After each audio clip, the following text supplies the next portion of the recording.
पाप से पुनरुत्थान तक क्रूस का पूरा अर्थ।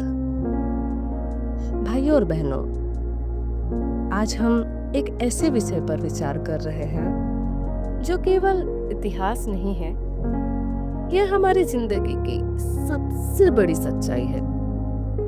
Good Friday, Easter.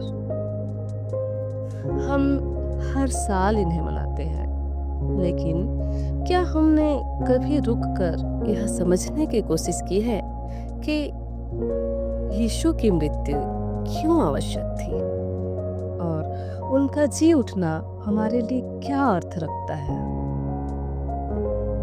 अगर हम इन दोनों बातों को समझ ले तो हमारी पूरी सोच, हमारी पहचान और हमारा जीवन बदल सकता है। पाप की वास्तविकता। पवित्र शास्त्र बाइबल कहती है, पाप की मजदूरी मृत्यु है। रोमियो 6:23। यह एक बहुत सीधी और कठोर सच्चाई है। पाप केवल एक छोटी गलती नहीं है, यह केवल एक आदत नहीं है, यह एक ऐसा कार्य है जिसका परिणाम निश्चित है, मृत्यु। आज का इंसान क्या सोचता है? मैं बदल जाऊंगा, मैं अच्छे काम करूंगा, मैं पूजा पाठ करूंगा।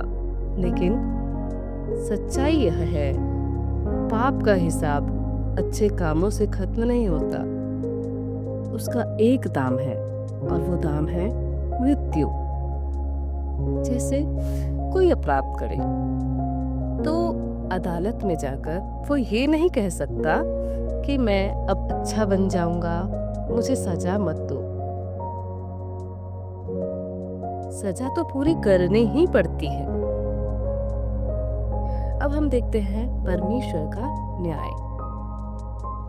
परमेश्वर प्रेम है, यह सत्य है, लेकिन परमेश्वर न्यायी भी है, यह भी उतना ही सत्य है। अगर परमेश्वर पाप को बिना सजा के छोड़ दे तो वह न्यायी नहीं रहेगा।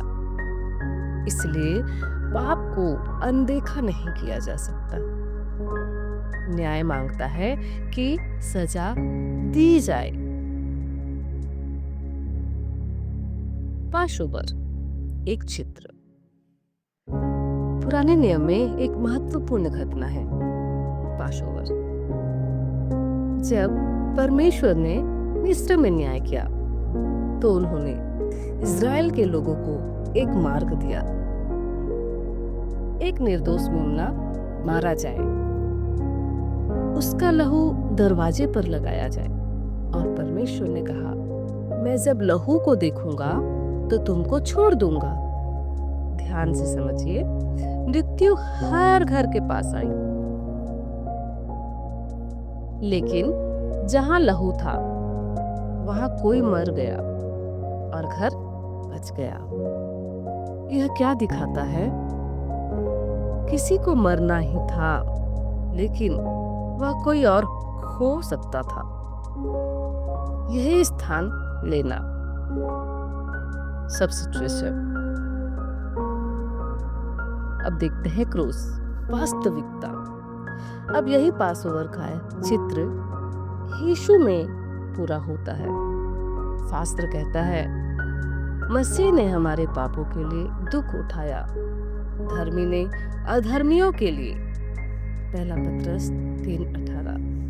यीशु निर्दोष थे, लेकिन उन्होंने दोषियों की जगह ली। क्रूस पर क्या हुआ? यह सिर्फ एक दुखद घटना नहीं थी, यह न्याय का स्थान था, जहां हमारे पाप का दाम चुकाया गया, जहां हमारी सजा पूरी हुई। और शास्त्र कहता है, वह मरा, गाड़ा गया। पहला कुरिन्थियों 15:3-4। यीशु का दफन होना यह दिखाता है, मृत्यु पूरी हुई, सजा पूरी हुई। यह कोई प्रतीक नहीं था,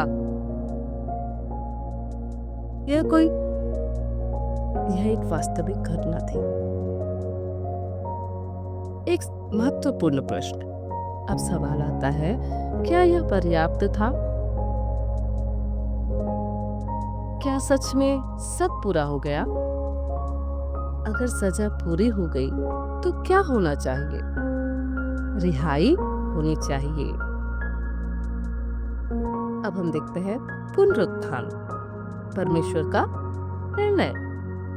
यही ईस्टर आता है। शास्त्र कहता है, यदि मसीह जीवित नहीं हुआ तो तुम अब भी अपने पापों में हो। पहला कुरिन्थियों 15:17। इसका मतलब पुनरुत्थान बहुत जरूरी है। और आगे लिखा है, वह हमारे अपराधों के लिए दे दिया गया और हमारे धर्मी ठहराए जाने के लिए जिलाया गया। रोमियो 4:25। ध्यान से समझिए, क्रूस के द्वारा कीमत चुकाई गई। पुनरुत्थान के द्वारा परमेश्वर ने स्वीकार किया। जब यीशु कब्र से बाहर आए तो यह परमेश्वर का फैसला था। अब सजा पूरी हो चुकी है। अब कोई दोष नहीं है। अब हम देखते हैं हमारी पहचान। अब हम कौन हैं? क्या हम अभी भी दोषी हैं?